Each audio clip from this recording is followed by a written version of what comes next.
Hola, ¿qué tal? Buenas noches. Para existir, Frida tuvo que vivir en el espejo de sus cuadros. Y quizás sea esta la razón por la que Frida no se parece absolutamente a nadie. Esta evidencia de no parecerse a nadie ha causado pues incredulidad, escepticismo, cuando no escozor o incomodidad, porque pues cómo es posible que todos los artistas se parezcan o tengan relación con algo o con alguien y que Frida Kahlo no. Y entonces algunos, ante esta imposibilidad de que Frida sea absolutamente original, afirman que su cuadro de las dos Fridas está inspirado en aquel en el que aparecen dos hermanas que parecen estar como en una tina en donde una de ellas extiende su brazo para oprimir el pezón de la otra y con ello observar si sale de él algún tipo de lácteo que comprobaría que aquella se encuentra preñada. Me parece que no es suficiente que el hecho de que los dos cuadros presenten a dos mujeres sea motivo suficiente para relacionar las obras o para asociarlas. Y bueno, sin embargo, creo que ciertamente, como diría el químico francés Antoine Laurent de Lavoisier, nada se crea, nada se destruye, todo se transforma. Siempre hay un antecedente, un referente, una influencia, un origen con base en el cual se crean las obras, y en ese sentido pues ninguna de ellas sería absolutamente original. Pero hay una excepción, y esa excepción se encuentra entre los pintores rupestres, porque pues no tenían ningún tipo de antecedente, y entonces por ello ellos son los únicos que pueden proclamarse como los auténticos y verdaderos originales dentro de la historia de la pintura. Y pensando en los pintores rupestres y en esta necesidad de emparentar artísticamente a Frida Kahlo, pues yo lo haría con ellos justamente, quienes escogieron las paredes pedregosas para hacer sus obras y en las que finalmente se vieron a la manera de un espejo reflejados. ¿Y qué reflejo les devolverían las pinturas que plasmaron en aquellos murales pedregosos? Pues el de seres sin rastro de emociones, de seres sin huella de emotividades. Y no es que los pintores rupestres no tuvieran los talentos ni las capacidades para poder pintar y dibujar rostros con sus respectivas expresiones. Lo que da que pensar por qué decidieron no pintarlas. Porque mientras que en la cueva, es que tengo que leer, que es en francés, mientras que en la cueva de Chauvet, en la región de Ardèche, al sureste de Francia, pintaron fenomenalmente a un grupo de leonas hermosísimas que parecían estar en movimiento y en cuyas caras se pueden observar la fiereza y la determinación. En contraposición, eternizaron las figuras humanas de forma muy básica, a través de líneas, a través de una ausencia total de pintar facciones y expresiones humanas.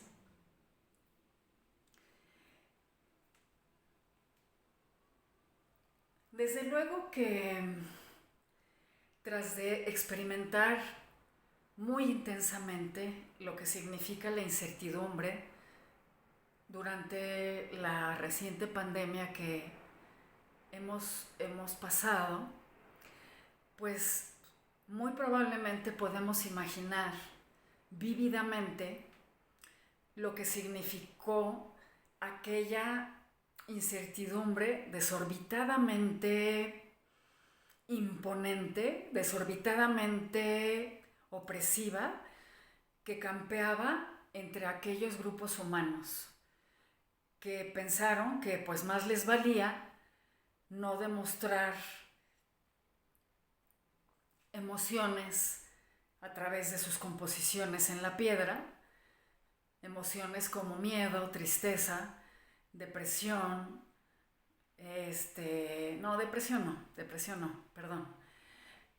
emociones como la tristeza, la angustia, el dolor, la desesperación,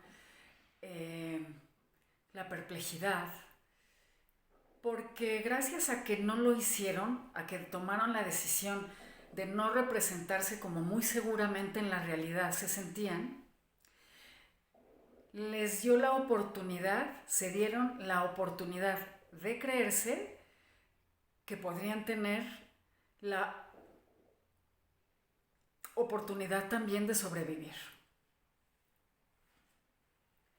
Si hubieran decidido representarse como seres emocionales, presas de las múltiples amenazas que ofrecía el ambiente circundante, pues indefectiblemente que habrían estado perdidos.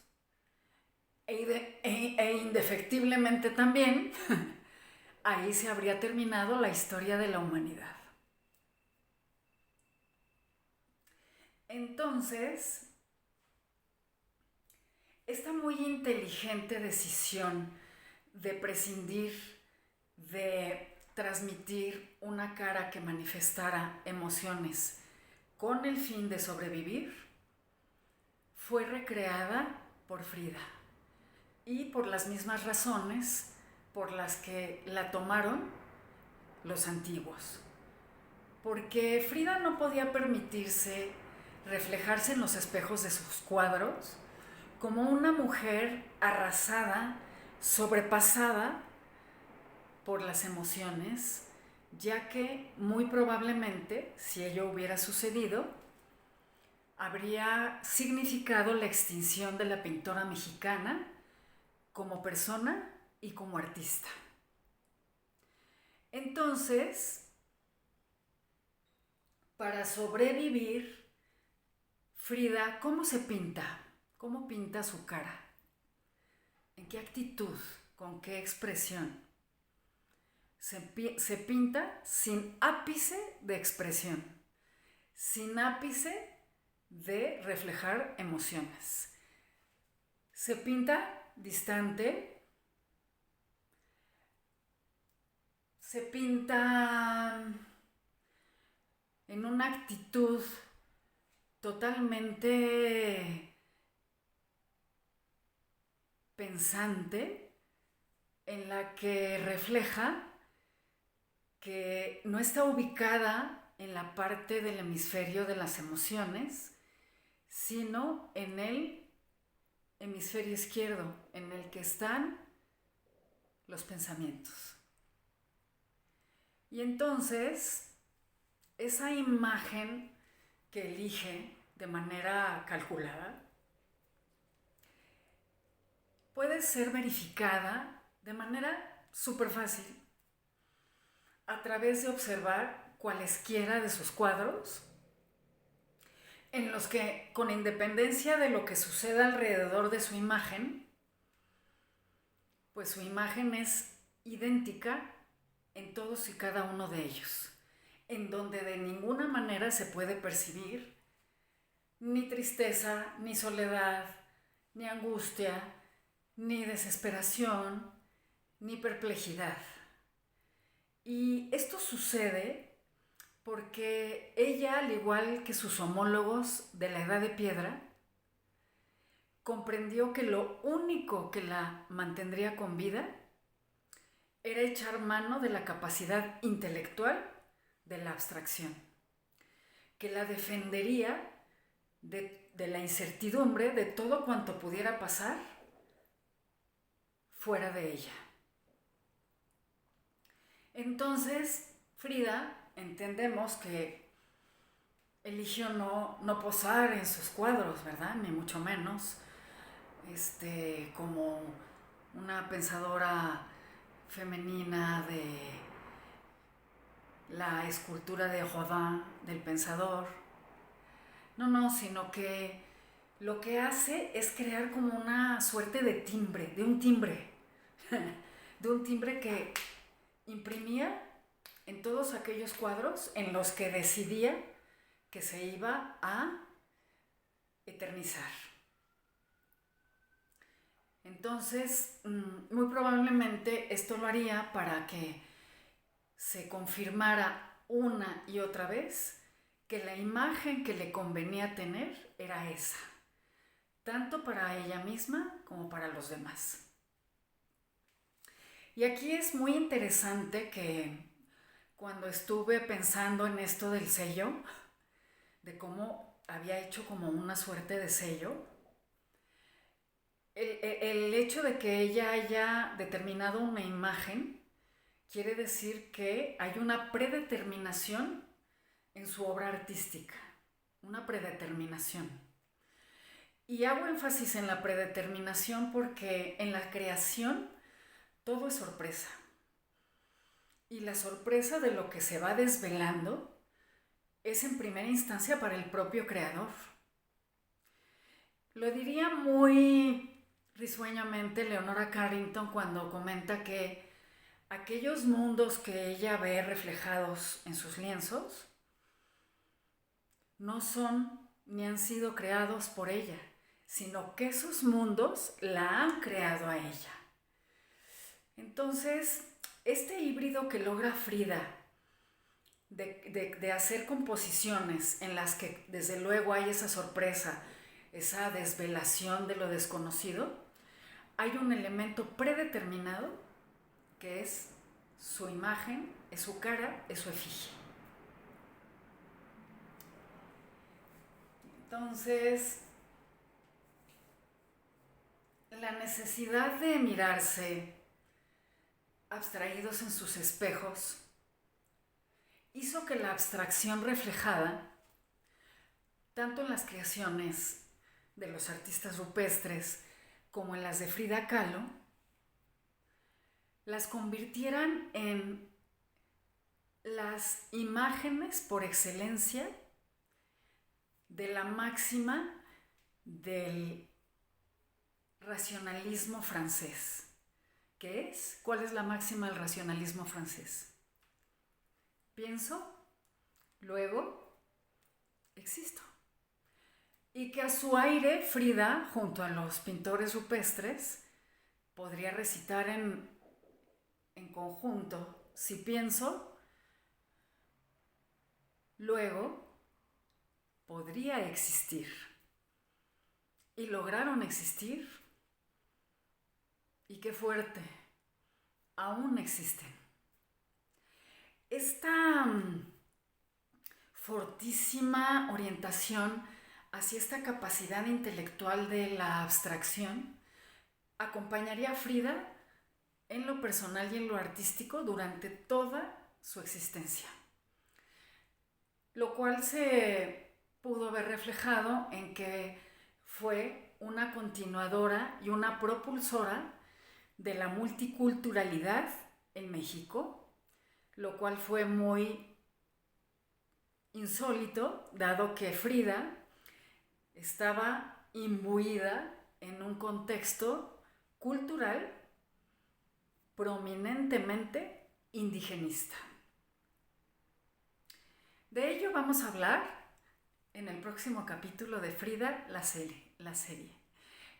En tanto, para despedir este capítulo, voy a mostrarles una taza,